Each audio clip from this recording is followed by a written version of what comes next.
যারা অপরাধ করেছে, যারা ফৌজদারি দণ্ডবিধিতে অপরাধী, যারা সমাজে চাঁদাবাজি করে, যারা সমাজের মধ্যে মানুষের আতঙ্ক তৈরি করে, যারা নদীর বালি দখল করে, যারা অন্যের জমি দখল করে, তারা বিএনপির সদস্য হতে পারবে না।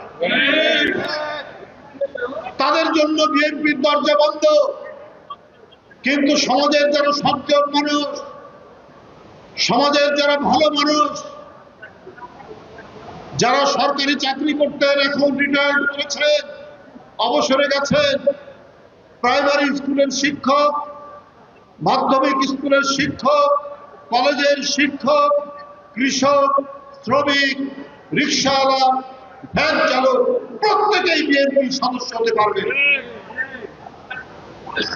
কিন্তু হাসিনার আমলে যারা এলাকায় এলাকায় দাপট দেখিয়েছেন, যারা মানুষ হত্যা করেছেন, যারা রক্তাক্ত করেছেন জনপদের পর জনপদ, তারা বিএনপির সদস্য হতে পারবেন না।